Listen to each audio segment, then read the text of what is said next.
Halo, selamat datang kembali di video pembelajaran Human Centered Design bersama saya, Arya Arazi, dosen Desain Komunikasi Visual Telkom University. Hari ini kita akan membahas mengenai card sorting.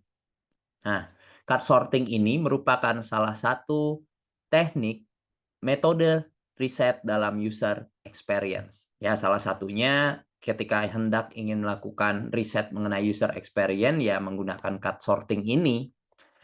Langsung saja kita bahas, apa sih itu card sorting? Card sorting atau penyortiran kartu, namanya aja udah card dan sorting gitu ya, nyortir kartu, adalah metode penelitian UX di mana partisipan akan mengelompokkan label individu yang ditulis pada kartu sesuai dengan kriteria yang masuk akal bagi mereka. Metode ini mengungkap bagaimana pengetahuan terstruktur dari pengguna dan berfungsi untuk menciptakan arsitektur informasi yang sesuai dengan harapan pengguna.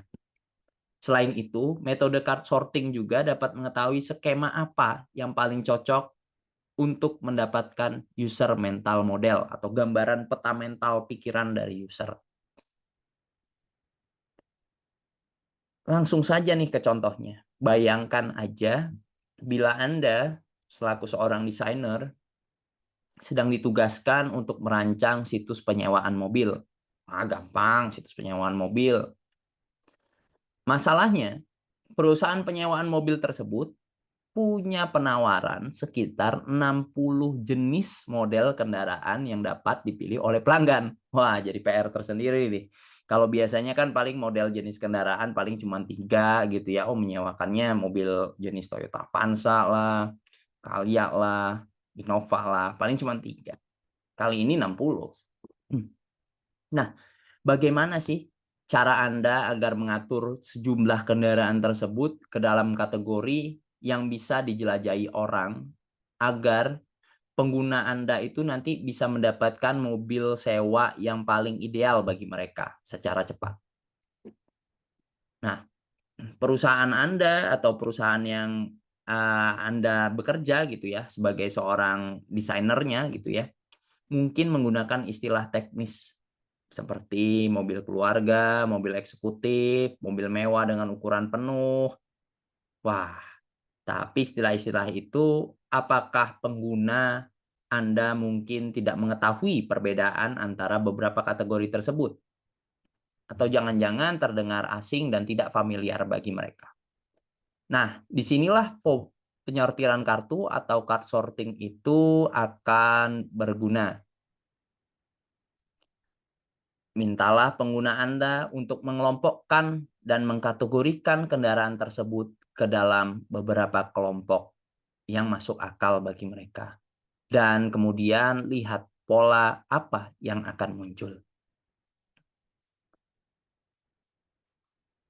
Ketika setelah dilakukan card sorting, maka Anda akan mendapatkan jawaban yang tidak terduga. Kategori-kategori seperti Dreams Car, Convertible, Prestige Collection, Car I Might Want. Mungkin ini kategori yang belum pernah terpikirkan oleh perusahaan penyewaan mobil dan hanya ada di benak para usernya gitu ya. Jadi yang membayangkannya itu usernya yang membayangkan bahwa ada mobil yang sangat saya inginkan. Kategori-kategori yang tidak terpikirkan sebelumnya lah oleh desainer ataupun oleh perusahaan penyewaan mobil tersebut. Itulah gunanya si card sorting. Harapannya muncul tadi kategori-kategori yang memang akrab didengar oleh pengguna, yang tidak terasa jauh oleh penggunanya.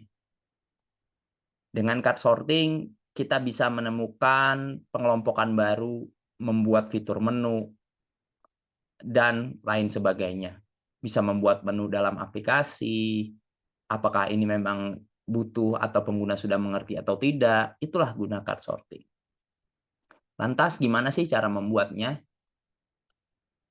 Atau cara melakukan card sorting itu sendiri? Nah, cara melakukan card sorting ialah peneliti menulis satu konsep atau ide per kartu. Kartunya bisa menggunakan apa saja, kartu post-it, kartu digital, seperti Jamboard, dan sebagainya. Untuk mempersiapkan setiap sesi pengujian, peneliti harus memastikan kartu-kartu tersebut dalam urutan acak untuk menjaganya dari bias. Saat sesi pengujian dimulai, peserta akan menyortir kartu-kartu tersebut ke dalam kategori yang paling masuk akal bagi mereka. Langkah pertama, pilih satu set topik. Set topik yang disarankan harus mencakup 40-80 item kartu yang mewakili konten utama dari sebuah situs ataupun aplikasi. Tulis setiap topik pada kartu indeks individu tersebut. Nah, ini dilakukan biasanya oleh desainernya nih, atau para perancangnya nih. Atau kita selaku perancangnya menuliskan 40 item kartu yang mewakili konten utama. Ketika mau bikin aplikasi untuk mencari tempat makan terdekat, apa tuh yang kepikiran? Oh, mungkin daftar makanan, daftar lokasi. Itu tulis satu persatu. Ada apa aja yang kemungkinan fitur yang bisa kita kembangkan saat ingin membangun aplikasi tersebut. Ya, contoh aja, ya mau about us, upcoming event, podcast, dan lain sebagainya. Tulis satu persatu dulu, kira-kira isi dari website ataupun aplikasi yang akan kalian kembangkan terlebih dahulu. Setelah menuliskannya, pastikan dia sudah 40-80 item. Setelah dituliskan, pengguna mengatur topik ke dalam grup. Artinya apa? Setelah kalian sudah menuliskannya, sebagai desainer sudah menuliskan, berikan dia kepada calon pengguna. Carilah responden dan minta mereka mengelompokkannya ke dalam grup. 40 kartu tadi dikocok secara acak dan diberikan kepada responden atau peserta. Minta responden untuk melihat satu persatu dan tempatkan kartu yang tergabung menjadi satu grup kelompok. Jika peserta nggak yakin tentang kartu tertentu atau tidak tahu apa artinya, nggak apa-apa. Jangan dihakimi. Untuk tinggal Anda tinggal menginstruksikannya untuk meninggalkannya di samping. Lebih baik memiliki satu set kartu yang tidak diketahui atau tidak yakin daripada mengelompokkan kartu secara asal-asalan. Bukan itu yang kita harapkan. Mintalah responden atau pengguna menamai grup. Grup-grup dari setiap kartu yang sudah dikelompokkan tersebut diberi nama. Namanya berasal dari respondennya. Setelah peserta mengelompokkan semua kartu sesuai keinginannya, berikan kartu kosong dan minta menuliskan nama untuk setiap kelompok yang dia buat. Apa nih namanya nih dari kelompok yang mereka udah kelompokin? Langkah ini akan mengungkapkan model mental pengguna dari ruang topik. Contohnya seperti ini, diurutkan ke bawah. Ketika ada misalnya kategorinya news sport, news entertainment, news update. Nah, itu masuk kategori mana nih? Mungkin pengguna akan mengelompokkannya ke dalam kategori news atau berita. Diberi namalah di atasnya itu news atau berita. Nah, itu yang terkait. Ketika misalnya ada buy tiket nonton, buy tiket untuk event, dan buy tiket untuk anak-anak, wah itu masuk kategori apa tuh? Semoga dia dalam satu kategori yang sama. Responden akan mengelompokkannya ke dalam kategori yang sama dan memberi nama dengan nama buy tiket, bisa aja. Atau namanya bebas, ya terserah respondennya. Apakah namanya cukup tiket ataukah namanya soal karcis lah. Boleh-boleh saja. Tidak ada aturan khusus, dan malah itu yang kita harapkan. Kita pengen tahu gambaran mental atau gambaran peta pikiran dari user ketika mendapatkan fitur-fitur tersebut, dikasih nama apa sih sebenarnya? Kan itu tujuannya dari cut sorting. Ya seperti ini, dikelompokkan ke dalam satu kelompok dengan nama-nama atau label-label yang sama tadi.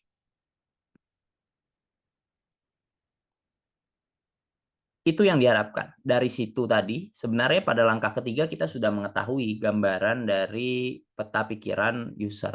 Apakah user kira-kira sudah mengerti belum nih tentang apa yang kita rencanakan?